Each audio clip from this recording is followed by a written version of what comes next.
안녕하세요. 임산부 영유아 구강 건강관리 마지막 시간 아나운서 이가회. 치과의사 유태영입니다. 임산부 영유아 구강 건강관리의 마지막 시간인데요. 오늘은 영구치가 맹출할 시기인 3세에서 6세 아이를 둔 부모님들을 위한 여러 가지 체크리스트를 준비했습니다. 하나씩 같이 살펴보실까요? 첫 번째는 우리 아이 구강 건강을 위한 가정용 체크리스트입니다. 식사와 간식 먹는 시간은 고정돼 있나요?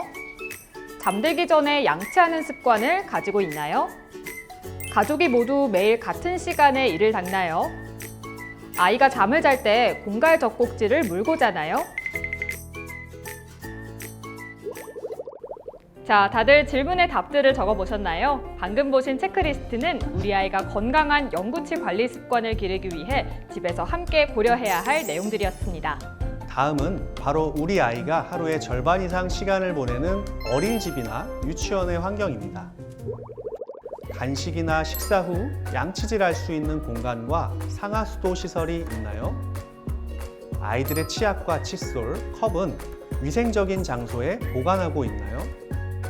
아이들의 치약과 칫솔 컵에는 이름이 적혀서 섞이지 않게 보관하고 있나요? 간식이나 식단에 설탕이 많이 들어간 음식이 얼마나 자주 포함되어 있나요? 다음은 구강 건강에 직접적인 영향을 끼치는 아이의 습관을 확인해 볼까요? 첫 번째로 턱을 괴는 습관은 턱관절에 무리한 힘을 발휘합니다. 안면 비대칭, 턱관절 장애 등을 일으킬 수 있는 나쁜 습관입니다. 혹시 우리 아이가 턱을 괴고 있는 모습을 보게 된다면 빠르게 행동 교정을 해줄 필요가 있습니다.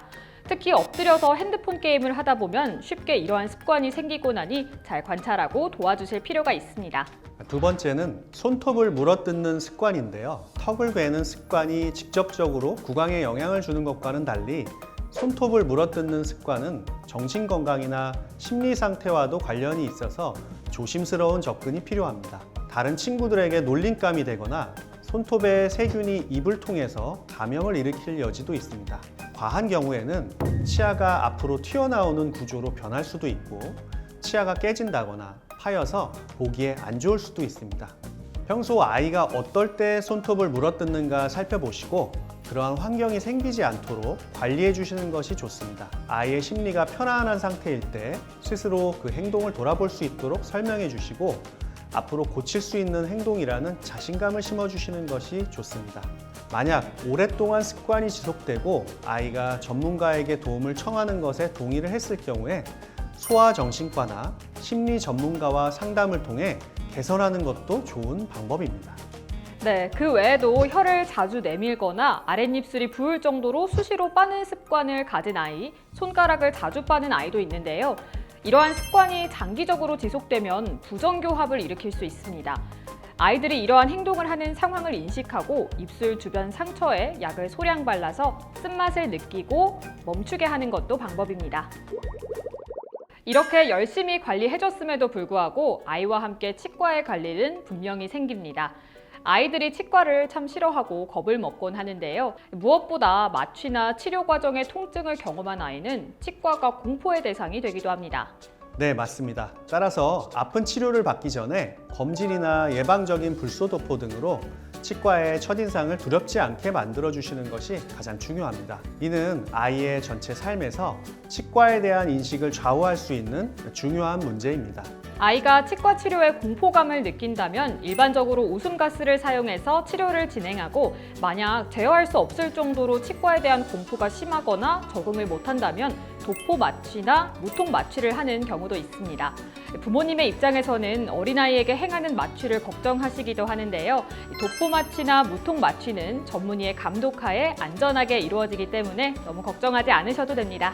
이런 경우가 생기지 않도록 치과를 가볍게 놀러 간다는 마음으로 자주 갈 수 있도록 미리 경험시켜 주시고 온 가족이 다 함께 치과 검진을 받으러 가는 날을 정해서 즐거운 나들이가 될 수 있도록 유도해 보시면 좋겠습니다.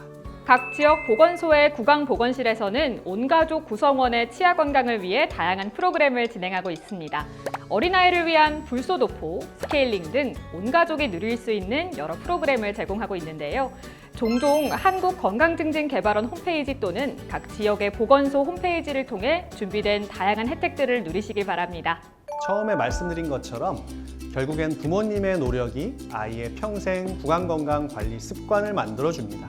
자, 지금까지 5번의 시간 동안 임산부와 영유아의 구강건강 관리 방법을 알아봤는데요. 사실 초등학생이나 어른들에 비해서 임산부나 영유아의 구강건강 관리는 알려진 자료가 많이 없어서 안타까운 마음으로 시작했던 프로젝트였습니다.